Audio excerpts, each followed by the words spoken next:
Bonjour à toutes et à tous et bienvenue dans notre Twitter Live du Sursaut.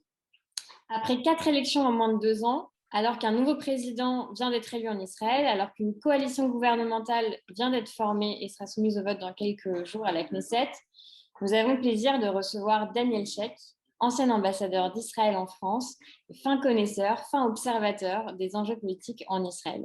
Bonjour Daniel. Bonjour Sophie, ravi de te retrouver. Alors, d'abord, peut-être pour commencer, et parce que vu d'ici, vu de France, vu d'Europe, ça semble assez compliqué tout ça. On a des alliances contre nature, une coalition pour le moins hétéroclite. Est-ce que vous pouvez peindre pour notre public le tableau de cette nouvelle coalition possible qui se dessine? Dit autrement, à quoi, à qui laisse place la fin de l'ère Netanyahou? D'abord, pour vous réconforter, ça a l'air contre nature et bizarre vu d'Israël aussi, pas seulement vu de France. Et c'est vrai que c'est une coalition qui réunit des partenaires, comment dirais-je, inattendus. Mais ils ont un objectif. Et l'objectif qui les réunit, c'est de mettre fin à l'ère Netanyahou. Pas déplacer Netanyahou ou le faire tomber. Ce n'est pas uniquement le sujet, c'est de mettre fin à l'ère Netanyahou, avec tout ce que cela implique dans la société israélienne, les déchirements, le sentiment que la politique du pays est menée autour des besoins personnels ou juridiques du Premier ministre, etc., etc. Il faut tourner la page. Et pour tourner la page, il se trouve qu'il n'y a pas une coalition cohérente de gauche ou de droite pour le faire.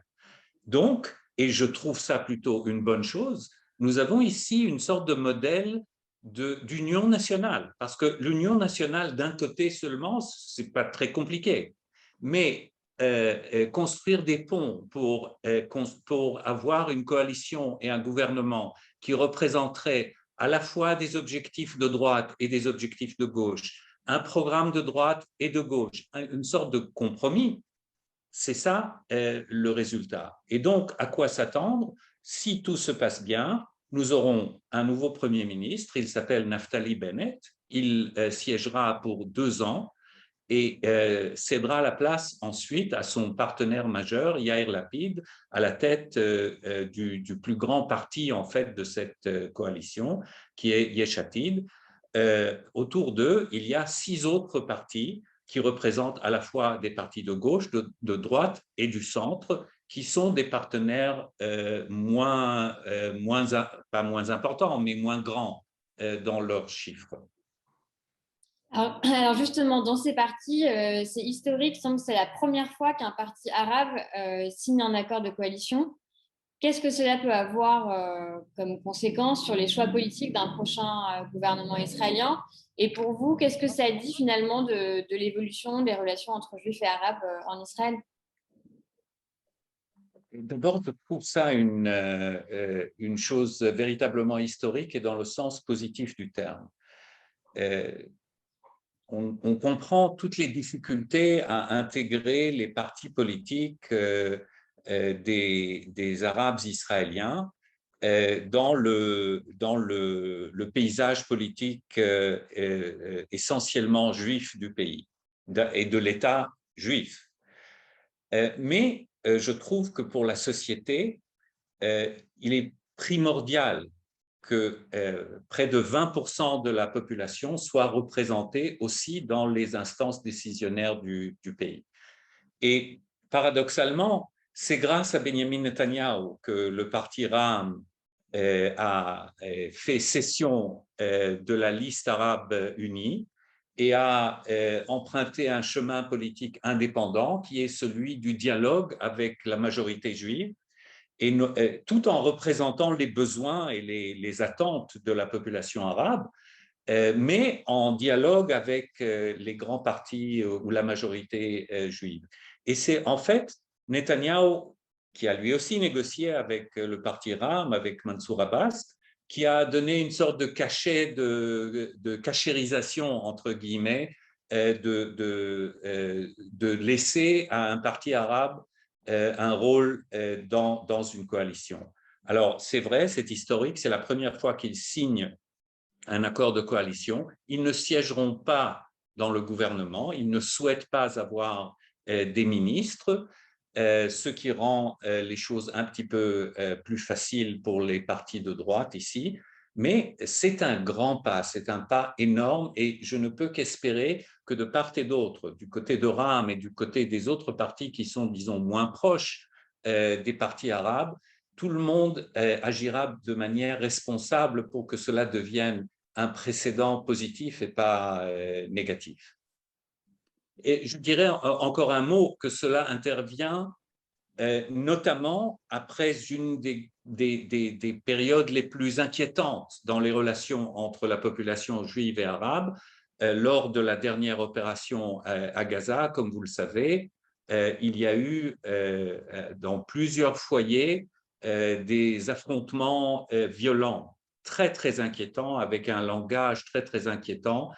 Et, et je trouve très positif que tout de suite après, il y ait un geste important d'apaisement. Il y en a beaucoup dans la société civile, énormément, grâce à Dieu, mais sur le terrain politique, il est très important de voir ce geste de dialogue et de rapprochement entre les partis arabes et les partis juifs. Merci beaucoup. Alors, maintenant, si on prend un peu de recul sur ces 2 dernières années d'instabilité politique dans le pays, j'ai un peu envie de vous poser cette question. Pour qu'on ne se retrouve plus dans cette situation en Israël, est-ce que selon vous, qu'est-ce qu'il faudrait changer en réalité? Le système politique proportionnel qu'on met souvent en cause ou la classe politique israélienne? Il y a une troisième possibilité, c'est changer les électeurs. Non, mais sans faire de l'humour, clairement, il faudrait changer le système. Pour ceux qui ne s'en souviennent pas, c'est une démocratie parlementaire où c'est le Parlement qui donne l'aval à la création, à la nomination d'un Premier ministre et la création d'un gouvernement. Et le système électoral est celui de la proportionnelle intégrale à liste. Maintenant, le changement du système électoral, c'est une sorte de sujet sur lequel tout le monde s'accommode, tout le monde est d'accord, mais personne n'est prêt à le faire. C'est-à-dire, depuis 30 ans ou plus, on en parle, et paradoxalement, plus le temps passe, moins les chances sont grandes d'arriver à ce résultat, pour la simple raison que le système actuel sert les petits partis.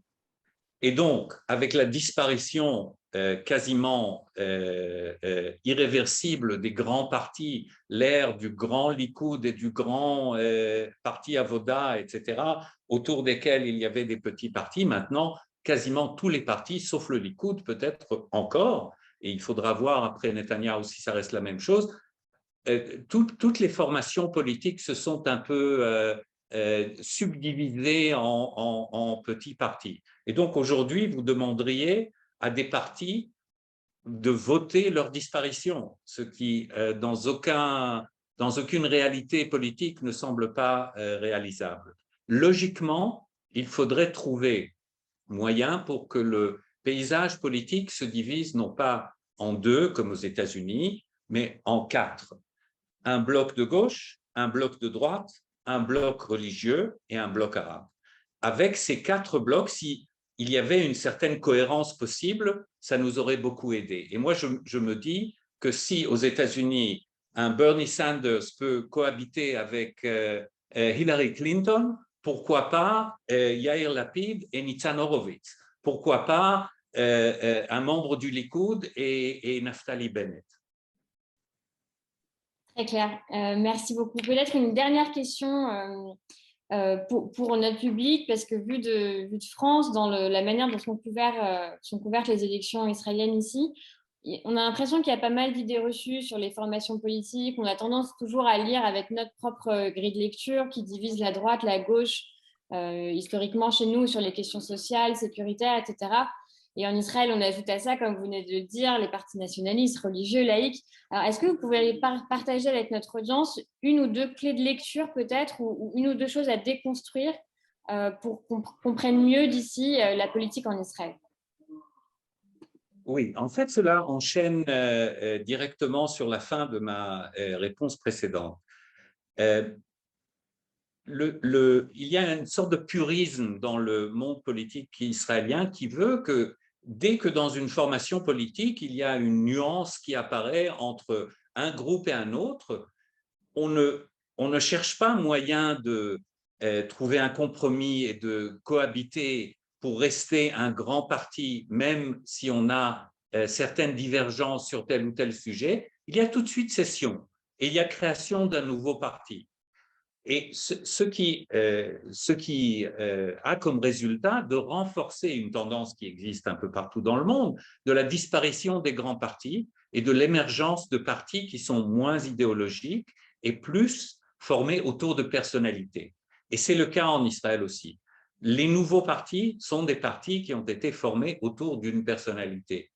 Yair Lapid a formé Yesh Atid. Benny Gantz a formé Bleu-Blanc, etc., etc. Et certes, ils composent une liste derrière eux, mais ce ne sont pas des partis qui ont été créés autour d'une plateforme idéologique, mais plutôt autour de cette personnalité. Donc, c'est comme ça qu'il faut le voir. Ayant dit ça, il y a tous ces partis peuvent être, comment dirais-je, peuvent être rassemblés en 4 grands groupes. Le groupe de droite, le groupe de gauche, le groupe religieux, orthodoxe et le groupe arabe. Si nous pouvions arriver à une telle situation, le système politique pourrait marcher mieux, même sans le changer, pourrait mieux marcher. Maintenant, comment faire pour que ces petits partis se réunissent? C'est une grande question. Il y a en fait que chez les Arabes qu'il y a eu une tentative de ce genre, de la création de la liste arabe unie, qui a d'ailleurs été un succès énorme et qui s'est désintégré la dernière fois, un peu pour des intérêts politiques de Benjamin Netanyahu, mais c'est une question un peu différente. Mais ça devrait être un modèle pour les autres aussi. Merci beaucoup Daniel pour tes réponses. Et puis, je vous dis à tous à la prochaine. Au revoir. Merci.